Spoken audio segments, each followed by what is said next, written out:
Estamos entrando no ar aí, vamos ver aqui, dar um tempinho para o pessoal se ligar, para ir para a marcação aí da tua página, né? Que nós, quando marcamos aí, já vai para a tua página, teus amigos verem. Nós já estamos no ar, né? E nós vamos iniciando aí, então, mais um programa, O Ponto da Política.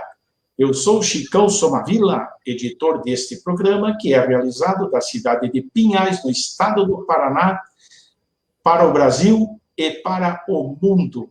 Hoje é quinta-feira, 10 de dezembro de 2020, são 19 horas e 30 minutos. Daqui 15 dias teremos o Natal, hein?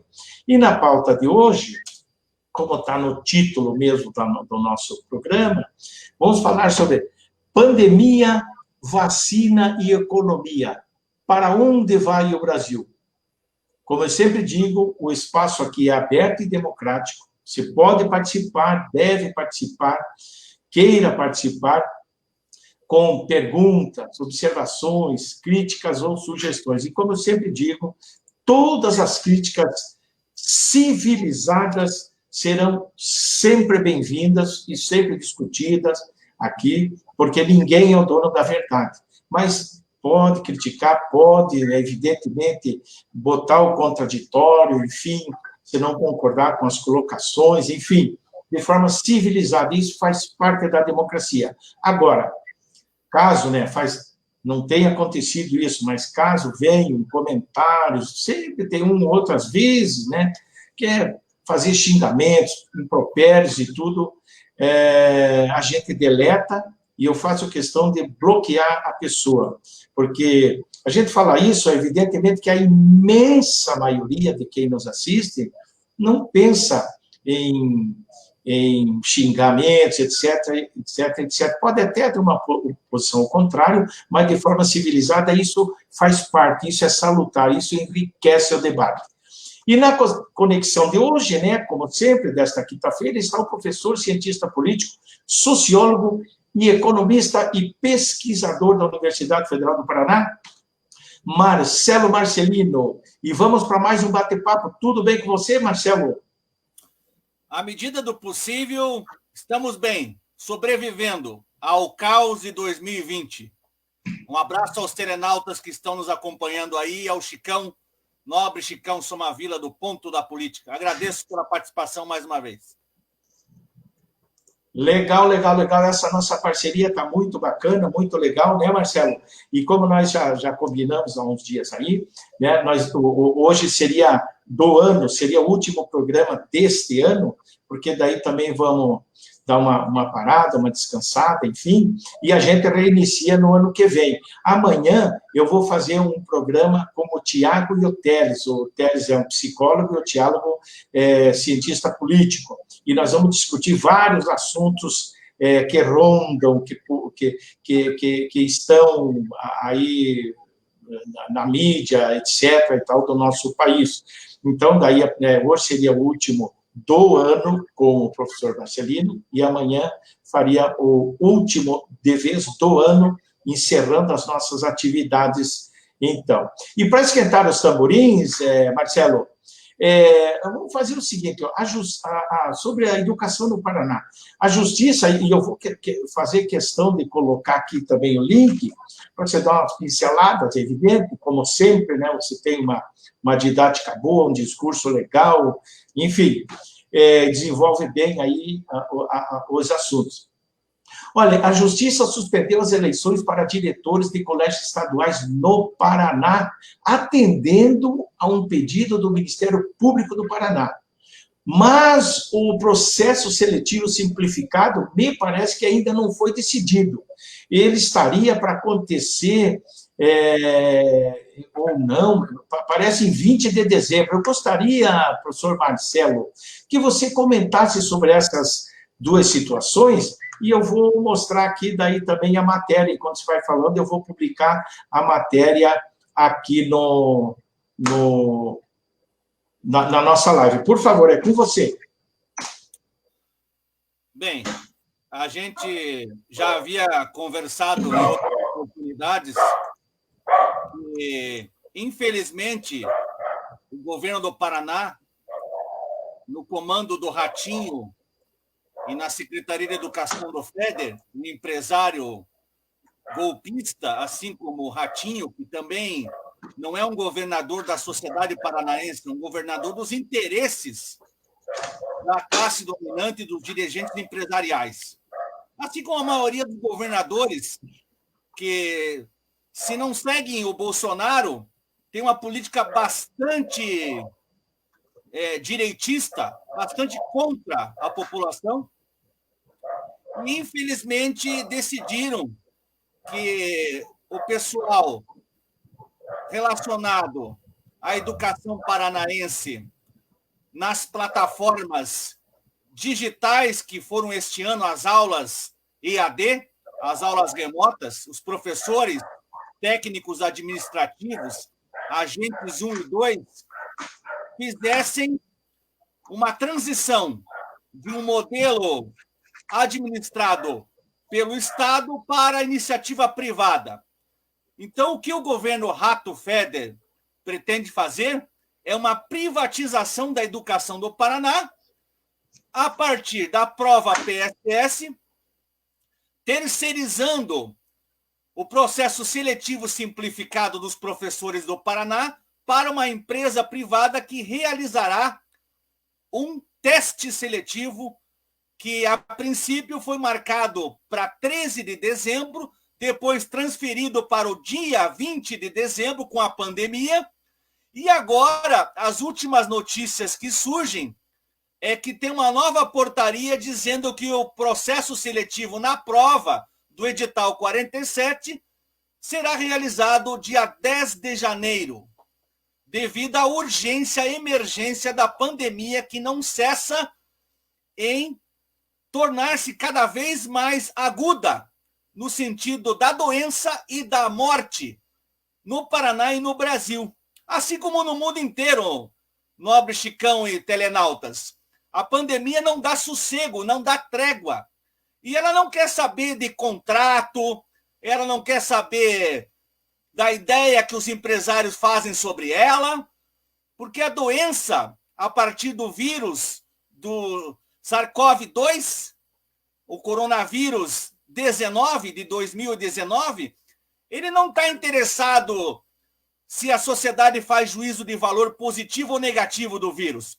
O vírus, ele se alastra. E se alastra com a anuência dos governadores, dos prefeitos e do presidente da República, na sua grande maioria, que não tem nenhum apreço, não só no Brasil, como na maioria do espaço universal, não tem apreço pela sociedade.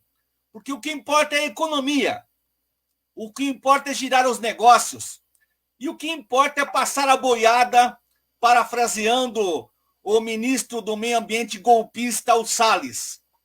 Então, nós estamos numa situação catastrófica, nobres telenautas. Uma situação que impõe um risco absurdo para a população de Curitiba, região metropolitana, do Paraná, enfim, do mundo inteiro. E aí, o que vale agora é prorrogar esta prova absurda do edital 47 do PSS para 10 de janeiro. Lembrando que os agentes 1 e 2 da educação do Paraná, aqueles indivíduos que, com seu suor do trabalho, eles estão trabalhando nas escolas como servidores da merenda, servidores da limpeza, que não foram utilizados presencialmente esse ano, serão terceirizados, privatizados também.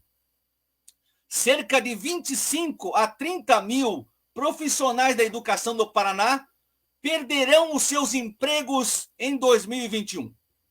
E aí, uma situação que já é catastrófica no Brasil, um desemprego absurdo, uma informalidade atroz, uma absurda forma de exclusão social, pobreza e miséria, se alastrará sobre as nossas cabeças em 2021, já em 2020. A situação é realmente gravíssima em termos de saúde pública em termos de exclusão social. Só para iniciar o nosso debate, eu gostaria de salientar esse aspecto nefasto das decisões políticas governamentais e dos dirigentes empresariais que agora com o Natal querem mais é vender em detrimento da saúde e do bem-estar da população em quaisquer situações. Infelizmente, esse é o caos da nossa vida social no capitalismo universal e brasileiro. Ok, Marcelo Marcelino, muito legal sua explanação, né? Sua participação aí. E nós vamos seguindo. Olha só, na Banda B, eu peguei uma matéria aqui pela Banda B hoje, sobre essa piada homofóbica que o Bolsonaro fez aí com... Olha, Bolsonaro, se já não bastasse a irresponsabilidade quando disse, logo no início, que a pandemia era apenas uma gripezinha, e hoje estamos com quase 180 mil pessoas falecidas, gente querida das famílias, pais, irmãos, filhos, tios, conhecidos, enfim. Quem perde sabe o quanto isso é triste. Tem muita gente que nega isso, tem pessoas, não é nada, isso aí não é nada, é pouca gente em relação a como é que chamam, em relação ao número de habitantes e tudo, mas né?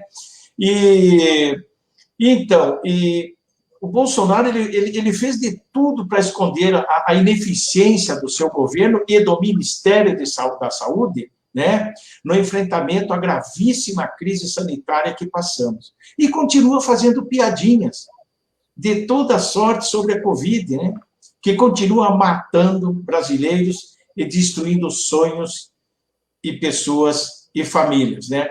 A impressão que eu tenho que dá é que Bolsonaro pensa que quanto pior, melhor. E que isso pode servir como uma pavimentação para o seu caminho, né, pavimentando o seu caminho com essas imbecilidades dele, para atingir o objetivo maior que é comandar, parece, né, que é isso que ele quer, que instale seu caos, para ele poder reverter isso e comandar a nação brasileira sozinho, parece até que seria querendo dar um golpe, preparando alguma coisa assim, sabe? Então, Marcelo, eu pergunto para você, não seria aí, o que você acha? A impressão que a gente tem, que ele pensa que quanto pior, melhor, será que é isso mesmo? Ou a gente pensa exageradamente sobre isso? Quando você fala, eu também vou mostrar a matéria para ver que não é a gente, que nós não estamos inventando, as matérias estão aí, né? Está aqui da Banda B, está aqui, né? Então, o que você acha? Você acha mesmo que isso é uma intenção dele mesmo? Como é que é o vídeo? Bolsonaro faz piada homofóbica sobre Covid-19. Estou com Covid. Aqui embaixo tem o vídeo, só que aqui ele não sai o som. Quer ver? Eu vou colocar aqui, ó. Mas você ouve o som aí? Não escuto não, mas eu já escutei esse áudio. Pois é, mas tem aqui na Banda B, não é que esse programa ele não permite o vídeo, mas na Banda B está aí, a gente não está inventando, está aqui, ó. Ao comentar sobre uma suposta visita a Itajaí, Bolsonaro ensinou que pessoas estão fingindo estar com Covid para buscar um tratamento de ozônio via retal contra a doença, e fez brincadeira. O que você pensa disso, Marcelo? Olha, nobre Chicão e telenautas, o governo Bolsonaro, ele reflete a história de vida do Bolsonaro. Afinal de contas, quem é Jair Bolsonaro? As pessoas deveriam conhecer a história, a trajetória, a biografia desse indivíduo. Ele sempre foi um sujeito que desprezou e despreza a vida alheia e todas as formas de sociabilidade que condizem ao mínimo trato com a civilidade e a democracia. ele não tem apreço algum sobre isso. Mas ele também é produto não só dele mesmo, enquanto sujeito histórico e influenciado pelo golpe civil-militar empresarial no Brasil a partir dos anos 60, o produto da ditadura, o produto do protofascismo ou do fascismo, ele é um sujeito muito influenciado por governantes que se espalharam pelo mundo afora a partir de 2013 em diante. Vamos lembrar que nós temos na presidência dos Estados Unidos da América ainda, até o dia 19 de janeiro, porque o Biden toma posse dia 20 de janeiro, salvo engano, nós temos o Donald Trump, que é um sujeito bastante similar em termos de atitude programática, reacionarismo, conservadorismo, da pior forma possível. E ele está amparado por outros governos que se espalharam pelo mundo e que agem da forma nazifascista. E com esses princípios norteadores que desprezam a vida humana, principalmente a dos mais pobres, miseráveis e daqueles que não condizem com a sua ideologia política.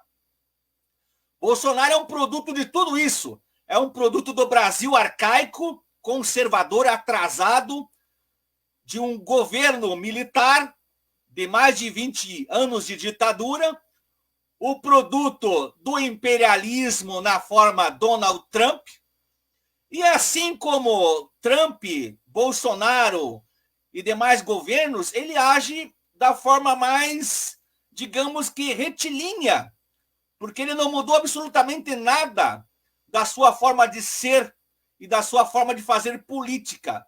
Ele é o que ele é e nunca escondeu isso. Para as pessoas que não conheciam, vamos completar 2 anos de governo Jair Bolsonaro, agora dia 31, começo de janeiro, e ele continua sendo o mesmo, já antes de governar o Brasil. Então não há novidade alguma sobre isso. A discriminação, o preconceito, a homofobia, o racismo, o machismo, todos esses elementos em Bolsonaro refletem também o comportamento social de muitos brasileiros. Infelizmente, milhões e milhões de brasileiros também estão em conformidade com a ideologia bolsonarista, que reflete uma ideologia colonial de um país ainda que vive com os pés na colônia, na escravidão, na expropriação e na exploração do homem pelo homem, da classe dominante sobre os escravos negros, os índios, os pobres e miseráveis do Brasil. É essa a figura atroz que nós temos na presidência da República. E ele é obrigado a jogar um jogo que não é só dele, da sua família nefasta. É o jogo da política brasileira, que apoiou Jair Bolsonaro a partir da classe dominante. Vamos lembrar que quem apoiou o Bolsonaro também foram os grandes meios de comunicação, os empresários que, entre Haddad e Bolsonaro, apostaram as fichas no bolsonarismo e agora estão colhendo também os frutos desse absurdo que é a ideologia protofascista de Bolsonaro. Então, não há novidade alguma o que está acontecendo no Brasil e reflete os anseios das elites dirigentes que preferem, em vez da civilidade, do nacionalismo, o entreguismo, o golpismo e o protofascismo, como modus operandi da sua racionalidade burocrática e da sua organização política na forma de governo. Essa situação. Perfeito.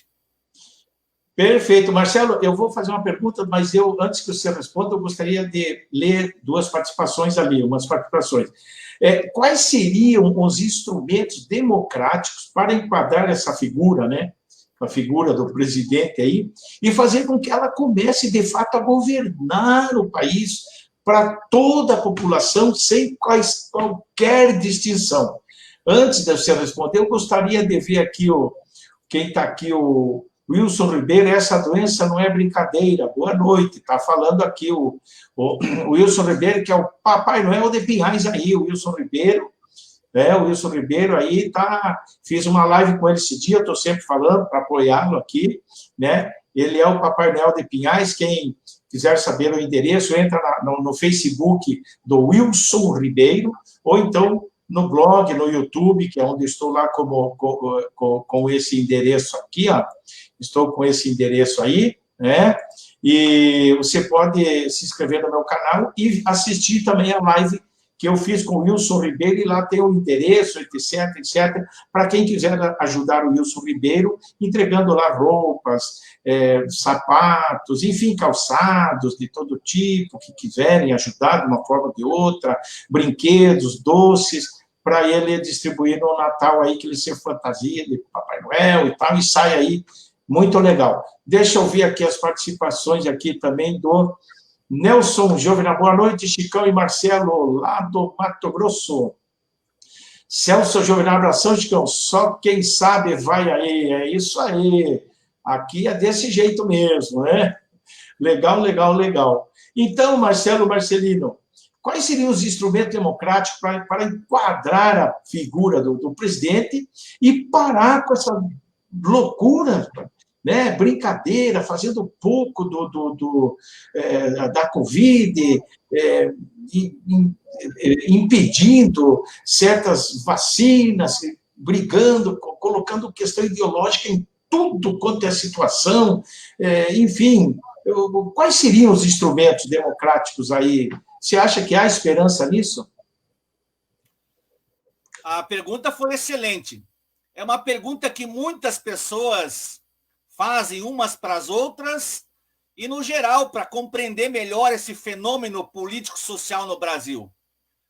Eu quero destacar o seguinte, só para deixar claro para as pessoas, por mais pessimista que eu possa parecer, mas eu estou sendo bastante realista e bastante científico nas minhas palavras. Eu vou tentar ser didático. Nós estamos ainda no Brasil no golpe de Estado. O Brasil sofreu um golpe de Estado em 2016 com o impeachment fraudulento da Dilma Rousseff. Gostando ou não gostando da Dilma, do Lula ou do PT, ocorreu um golpe de Estado no Brasil, retirando uma presidenta legítima do poder de uma forma fraudulenta para impor uma política nefasta chamada neoliberalismo, ainda mais ácido, que a gente chama hoje de ultraliberalismo.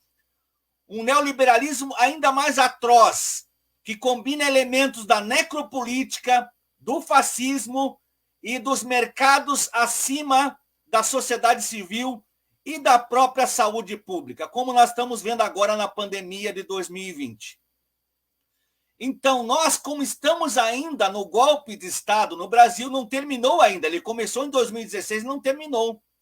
Porque o Congresso Nacional, que ajudou a derrubar a Dilma e colocar Michel Temer, um golpista, no seu lugar, e depois eleger Bolsonaro, essa turma toda entrou em conluio com o imperialismo estadunidense do Donald Trump, assim como antes do Obama, na forma de transfigurar toda uma política autônoma do Brasil através de espionagem. Vamos lembrar bem que o Obama patrocinou com a Petrobras, com os telefones grampeados da Dilma, e essa questão toda está no imbróglio do golpe de Estado em conluio com o imperialismo estadunidense ou norte-americano.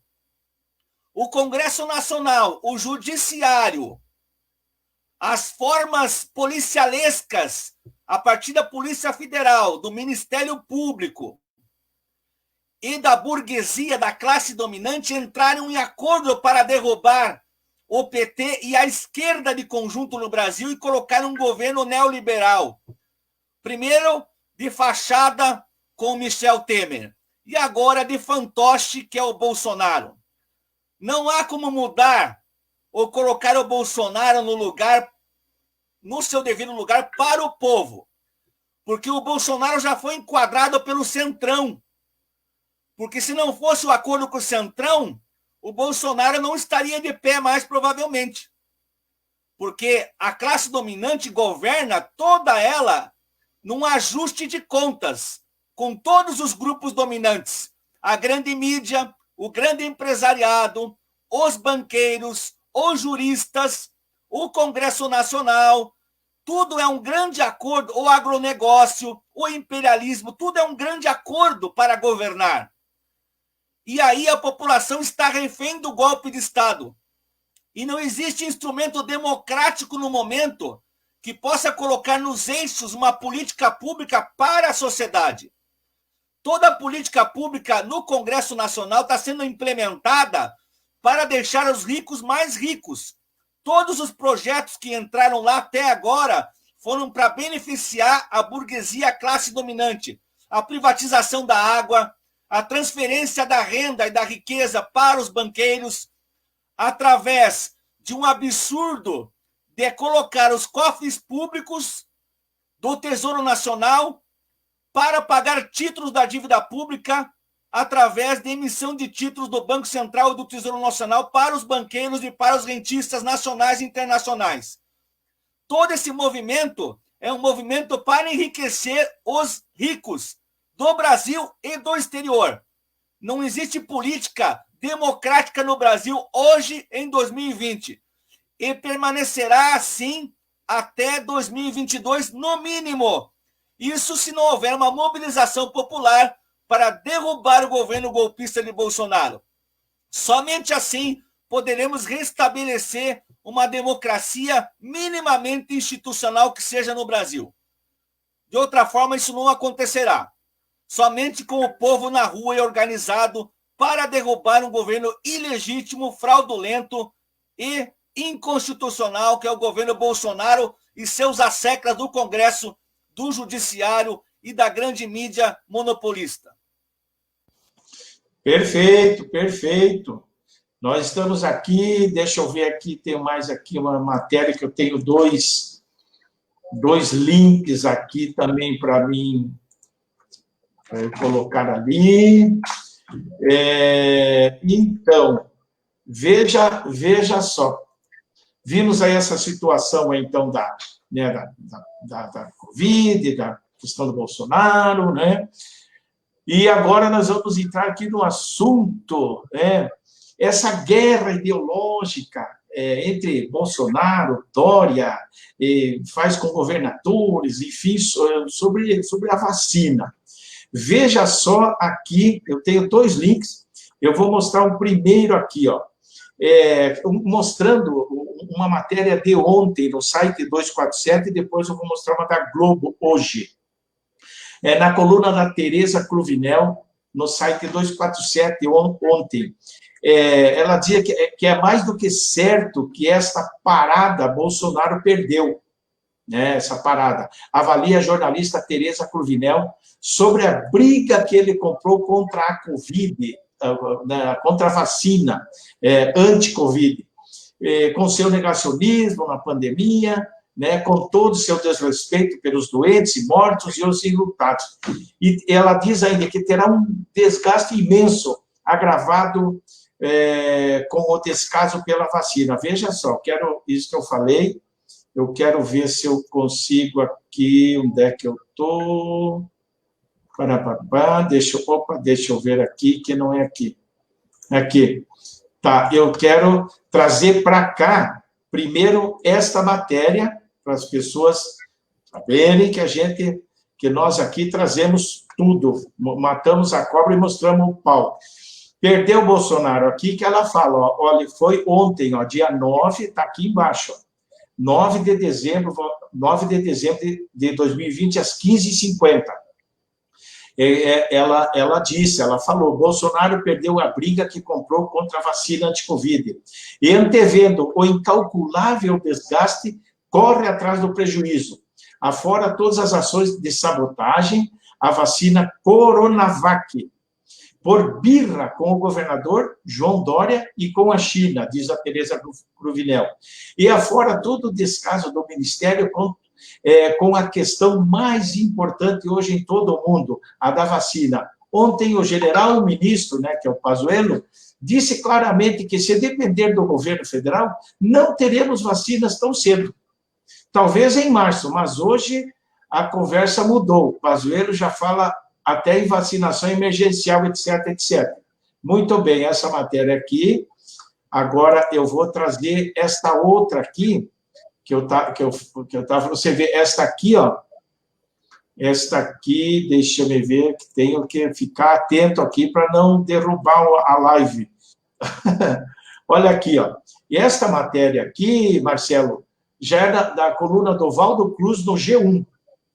Ó, do 10/12/2020, às 10h35, portanto, hoje.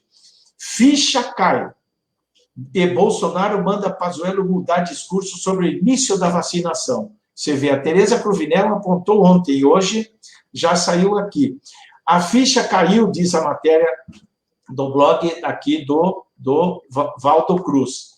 A ficha caiu dentro do Palácio do Planalto. Segundo assessores presidenciais, o presidente Jair Bolsonaro entendeu que o desgaste em razão da guerra das vacinas está só aumentando e mandou o ministro da Saúde, Eduardo Pazuello, mudar o discurso sobre o início da vacinação no país. Pazuello chegou a dizer que a imunização no Brasil só começaria só em março.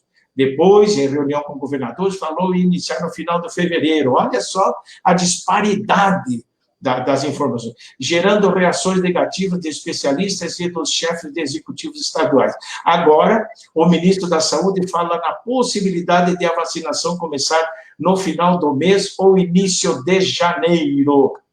Então, para a gente não ficar aqui nessa parada, né? O que podemos esperar dessa guerra político-ideológica? Bolsonaro perdeu a guerra mesmo, ou criou consciência da necessidade dessa vacina, e podemos acreditar que o governo vai cumprir, de fato, essa promessa aí de aceitar todas as vacinas, inclusive a Coronavac, já para o início do ano ou para o final do mês? Olha, nobre Chicão e telenautas. Só deixa eu ler, por favor, deixa eu ler antes que eu esqueça aqui. Aqui o Nelson, excelente explanação, e não tem jeito mesmo, não agora aqui, ó, viu? O Nelson Giovenade, lá do Mato Grosso. Excelente explanação, e não tem jeito mesmo, não agora. Então, tá. E aqui, se ele fizer o presidente da Câmara, presidente do Senado, do lado dele, aí a vaca vai para o brejo. Então, respondendo aquela pergunta, por favor. Olha, eu quero emendar essa importante questão que o nosso querido telenauta levantou aí da presidência da Câmara. Ó, se ele fizer o presidente da Câmara, presidente do Senado, do lado dele, aí a vaca vai para o brejo. Mas vejam só, a vaca vai para o brejo se ele colocar o seu querido Arthur Lira como presidente da Câmara, que é do PP, Partido Progressista aliado ao Bolsonaro, ou também, se do outro lado, o escolhido pelo Rodrigo Maia e seus, digamos que, oportunistas de plantão, conseguir eleger o candidato também da oposição a Bolsonaro. De um lado ou de outro, nós estamos perdidos. Porque o problema não é o Bolsonaro só. O problema é todo o conjunto dos golpistas do Congresso, do Judiciário, Supremo Tribunal Federal, a grande mídia, né? Esse é o grande problema no Brasil, não é só o Bolsonaro. Tanto é que a gente vê no Paraná aqui o Ratinho Júnior que está fazendo com os professores, o que está fazendo com a privatização da Copel Telecom, que ele acabou de privatizar, a tendência de privatizar de vez a Sanepar 100%. Quer dizer, é uma boiada atrás da outra. A gente percebe isso nos outros estados, com o Zema, com o Caiado. Como é que era o Witzel no Rio de Janeiro? O matador de helicóptero. Não era uma política bolsonarista, fascista? Então não é só o Bolsonaro. Tem que deixar bem compreendido isso. E o Bolsonaro, em relação a essa guerra da vacina, ele perdeu. Eu já posso adiantar aqui e explicar didaticamente por que ele perdeu. Porque a economia de conjunto precisa da vacina para se restabelecer. Se não tiver vacina, a economia não vai andar. Ela já está patinando, antes mesmo da pandemia. Com a pandemia, ela naufragou.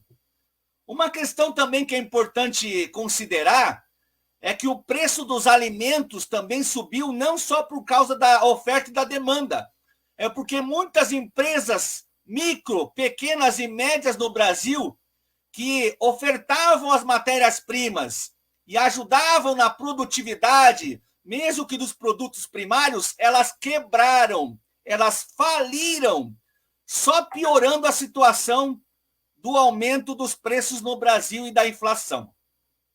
Aí vejam só, a economia está obrigando a classe dominante, a burguesia, os empresários, a pressionar o Bolsonaro pela vacina. E aí o tiro vem de todos os lados, dos governadores, dos prefeitos, do empresariado. O Bolsonaro não vai ter trégua, ele será obrigado a ficar no eixo. Assim como ele ficou obrigado a permanecer no eixo com o acordo que fez no Centrão na metade do ano, antes da metade do ano, aliás. Com Roberto Jefferson, com toda aquela turma já que já estava presa, processada, condenada, já antes da Lava Jato. Então vejam, meus amigos, vai ser obrigado sim a rever a posição da vacina, como já está acontecendo, e aí a vacina ocorrerá antes que o Bolsonaro pretenda prorrogar o seu período de início da vacinação no Brasil. A tentativa foi frustrada. Ele não conseguirá implementar o seu negócio de colocar para frente a vacina e vacinar somente de uma forma pretensamente libertária, só aqueles que querem a vacina. Essa vacina será generalizada no Brasil, com obrigatoriedade, sim, seja ela direta ou indireta, porque o empresariado exige isso, porque a volta às aulas exige vacina. O setor educacional está pressionando também pela vacina para o retorno às aulas. A economia do país depende que o setor educacional volte a funcionar também. Está tudo interligado, está tudo sinergicamente imbricado, não só no Brasil, como no mundo inteiro. O mundo precisa da vacina.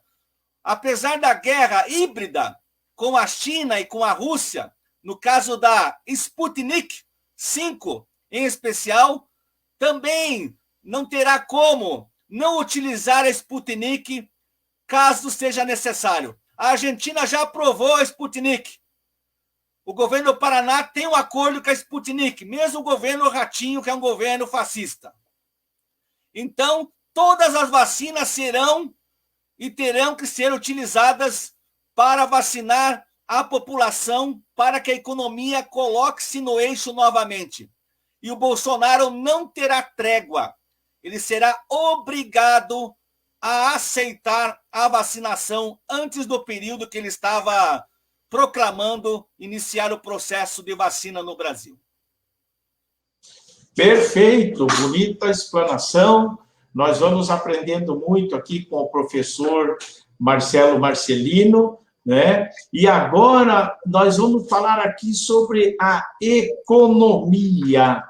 Países que enfrentam o vírus de forma mais unida, sem disputas ideológicas, como aqui no Brasil, né?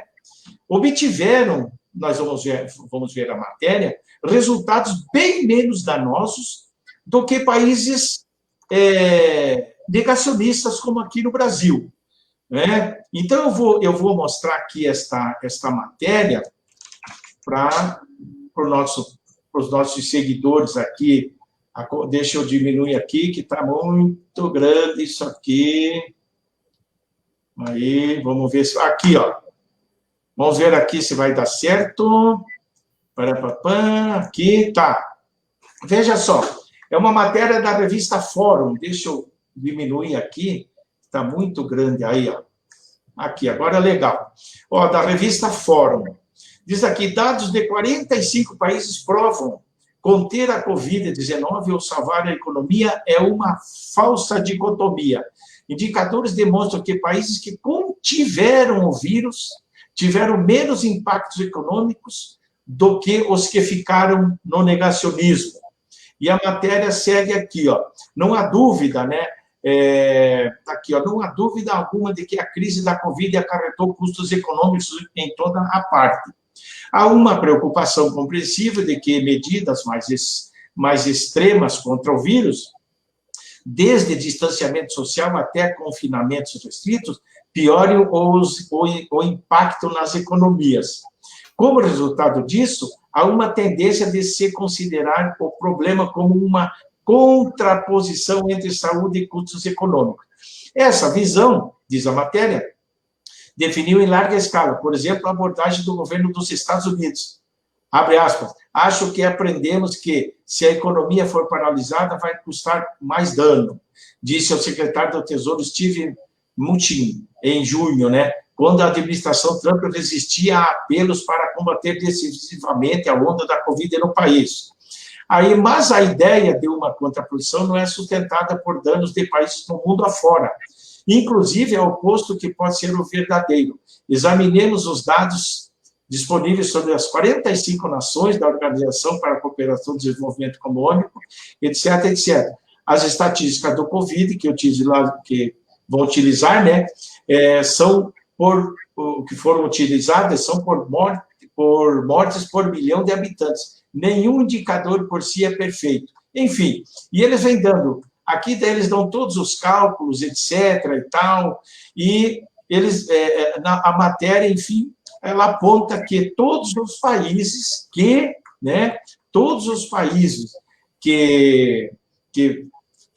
procuraram salvar apenas a economia cederam mal. E aqueles que procuraram ajeitar a coisa, fazer uma luta melhor, fazer um combate, um enfrentamento unido entre economia e saúde, se deram bem. Eu pergunto para você, então, Marcelo, como sociólogo e economista, né, o que você teria a dizer sobre o comportamento da economia brasileira e seu futuro? Para onde ela nos levará, né? E podemos ter boas esperanças na economia e podemos ter boas esperanças que o Brasil ainda pode acertar entre economia e combate ao coronavírus? Olha, nobres telenautas e caro Chicão, nós estamos até 31 de dezembro, início de 2021, nós estamos nos encaminhando para 200 mil mortos no Brasil. Estamos muito próximos de completar a triste cifra de 300 mil mortos nos Estados Unidos da América. Só nesses dois países serão 500 mil de mortos, oficialmente. Fora outras nações, grandes nações, como a Rússia, a Índia e outros países da Europa que têm contingentes altíssimos. A Argentina completou recentemente 40 mil mortos, mesmo com toda a restrição que eles tiveram, diferente do Brasil no início da pandemia, vamos lembrar bem. E depois não teve como segurar, segundo as formas mais flexíveis de que dispomos nesse capitalismo absurdo, de segurar o SARS-CoV-2. Você veja que temos dois grandes exemplos para balizar o que você está falando aí. De um lado, os Estados Unidos da América, ainda, por enquanto, a primeira economia mundial. E segundo, a China, ainda a segunda economia do mundo, já ultrapassando os Estados Unidos em breve, como a maior economia do planeta. Qual é a diferença entre essas duas nações? Os Estados Unidos têm cerca de 330 milhões de habitantes. A China, 1 bilhão 400 milhões de habitantes.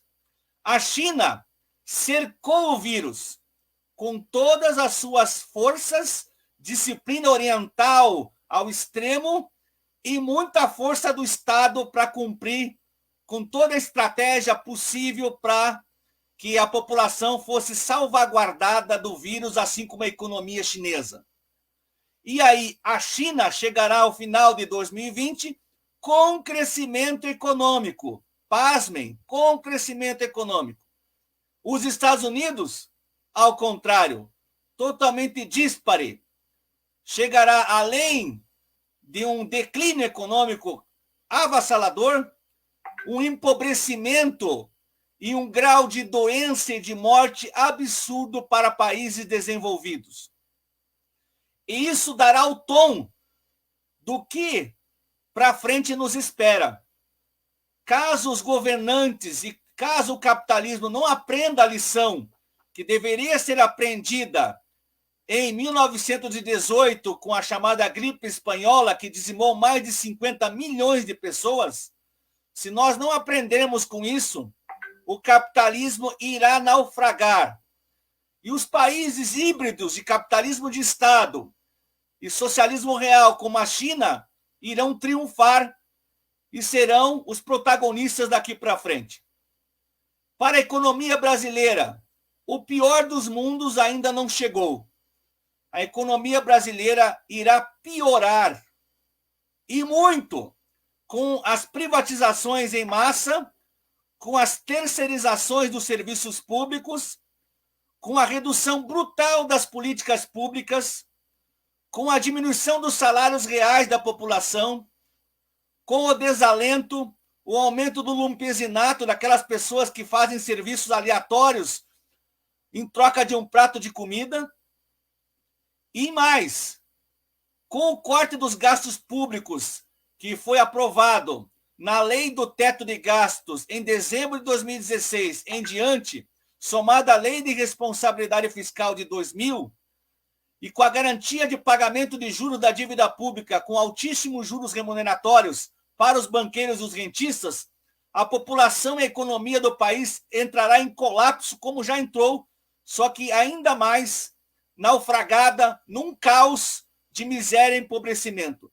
Sinto dizer, caros telenautas, amigos e nobre Chicão, caso a política do ultraliberalismo e dos ditames do imperialismo para que os países latino-americanos sigam a cartilha do consenso de Washington e do neoliberalismo atroz, nós entraremos num processo de recessão cavalar, aprofundando ainda mais as desigualdades sociais, infelizmente.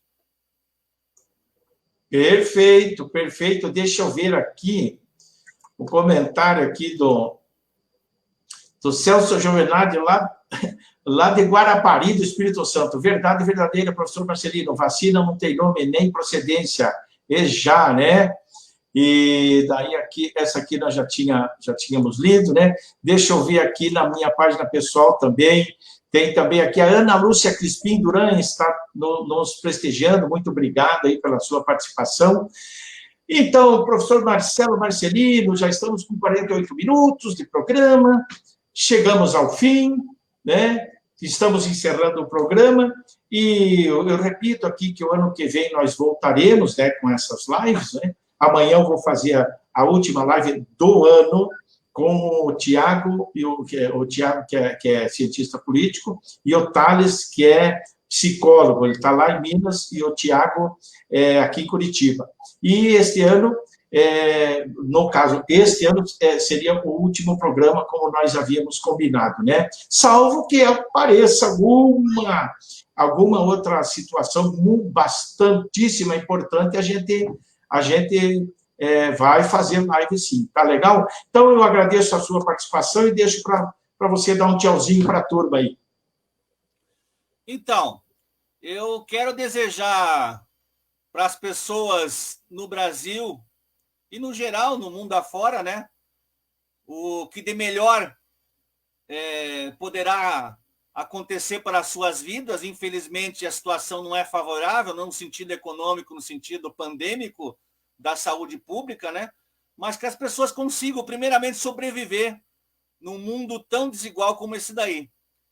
E, em segundo lugar, que as pessoas elas se conscientizem, não apenas através da dificuldade da pandemia, do vírus, mas se conscientize politicamente no Brasil. Que esses governos que aqui estão, sejam em níveis municipais, estaduais e federal, que se conscientize que esses governantes, na sua maioria, não estão nem aí para a população. E que nós precisamos tomar consciência que existe uma luta brutal no Brasil daqueles privilegiados do capital e a maioria absurda da população que precisa sobreviver e tocar suas vidas com uma qualidade de vida digna no Brasil, que não existe. As pessoas precisam tomar consciência e se organizarem politicamente para enfrentar os governos que aqui estão. E aí, mudarem o destino das suas próprias vidas com consciência política, consciência de classe social. E aí, a gente possa, em 2021, quiçá, mudar a ordem do poder. E que a gente não fique refém desses governos que aí estão para enriquecer os capitalistas e colocar os pobres e a classe trabalhadora numa miséria absoluta. Então, nobre Chicão e amigos, desejo, apesar de tudo, um Feliz Natal, um próspero Ano Novo e que as coisas consigam entrar nos eixos, pelo menos para a gente conseguir ter um alento da sobrevivência, que já é muito difícil no Brasil, e que a gente possa conquistar politicamente dias melhores em 2021. Obrigado, Chicão, pelo esse espaço democrático, um espaço progressista da discussão política, e espero estar contigo e com os telenautas em 2021, o mais próximo possível. Obrigado, um abraço, sucesso e até o próximo encontro. Certamente estaremos juntos, sim, o ano que vem, né, fazendo lives, como eu falei, salvo que aconteça alguma coisa de extraordinária, né, a gente faz ainda esse ano, mas senão é para o ano que vem, como nós combinamos, né. No mais, eu deixo um grande abraço a todos aqui, um forte abraço a você, né, e a todas aquelas pessoas que sempre nos acompanham, que sempre estão aí nos incentivando, e, claro, é muito importante ter você no programa. A gente fez essa parceria aí em 2020, já tivemos outras lives há 2, 3 anos atrás aí, e agora firmamos essa parceria muito legal. Quero agradecer muito a você, Marcelo, e a todos vocês que nos acompanharam até agora, né? Então, vamos fazer uma panca aí para tirar uma foto. Beleza pura, um grande abraço a todos e até amanhã, hein, que será o último do ano. A última live do ano, tá legal?